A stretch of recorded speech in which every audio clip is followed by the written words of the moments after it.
दुर्ग जिले में बाढ़ आपदा प्रबंधन को लेकर आज शिवनाथ नदी के तट पर एसडीआरएफ और एनडीआरएफ की टीमों ने संयुक्त रूप से राज्य स्तरीय मॉक ड्रिल का आयोजन किया। इस मॉक ड्रिल का नेतृत्व इंसिडेंट कमांडर एडीएम द्वारा किया गया तथा जिला कलेक्टर अभिजीत सिंह और एसडीआरएफ कमांडेंट नागेंद्र सिंह सहित प्रशासनिक अधिकारियों की मौजूदगी में पूरे कार्यक्रम का संचालन किया गया। मॉक ड्रिल में बाढ़ की वास्तविक स्थिति का प्रदर्शन किया गया। इसमें ये दिखाया गया कि किस प्रकार गांव में पानी भरने से लोग फंस जाते हैं और किस तरह उन्हें सुरक्षित निकाला जाता है। अभ्यास के दौरान 40 से अधिक ग्रामीणों को नदी के बहाव से बचाया गया। कुछ लोग पेड़ों में फंसे थे जिन्हें बचाने के लिए विशेष तकनीक का उपयोग किया गया। इसके अलावा पुल टूटने की स्थिति में रेस्क्यू करने की विधि भी प्रदर्शित की गई।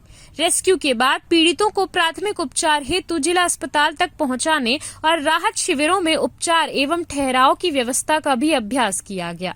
एसडीआरएफ और एनडीआरएफ की टीमों ने डीप डाइविंग, नाव संचालन और अन्य बचाव तकनीकों का प्रदर्शन कर उपस्थित अधिकारियों और आम जनता को आपदा प्रबंधन की तैयारी से अवगत कराया।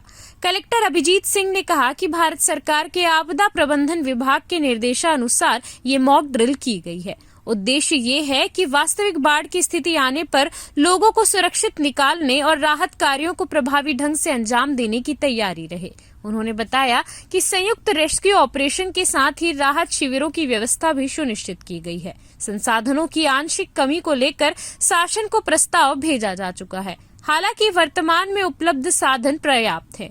कलेक्टर ने लोगों से अपील की कि भारी बारिश के दौरान नदी किनारे मछली पकड़ने या अन्य कार्यों के लिए न जाएं। उन्होंने कहा कि आपदा से बचाव केवल प्रशासन की जिम्मेदारी नहीं बल्कि जन जागरूकता भी उतनी ही आवश्यक है। इस मॉक ड्रिल से ये स्पष्ट हुआ कि प्रशासन और आपदा प्रबंधन की टीमें किसी भी स्थिति का सामना करने के लिए तैयार हैं।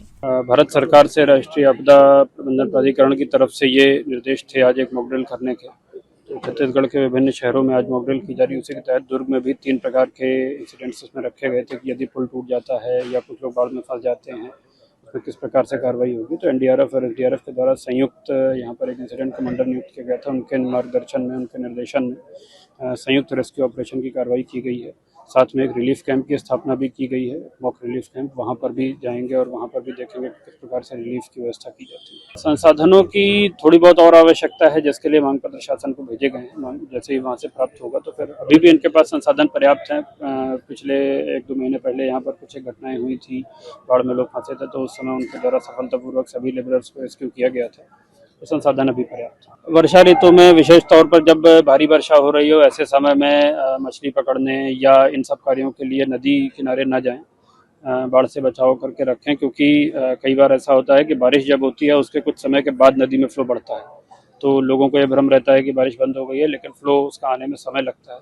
इसके अलावा अन्य फैक्टर्स भी रहते हैं, जैसे बैराज वगैरह से, डैम से पानी छोड़ा जाता है तो उसकी भी एडवांस वार्निंग दी जाती है। तो उसमें भी प्रशासन की वार्निंग्स पर ध्यान रखें और कभी भी अगर इस प्रकार की चेतावनी मिलती है तो उसका अक्षरशः पालन करें। ग्रैंड न्यूज़ के लिए ब्यूरो रिपोर्ट।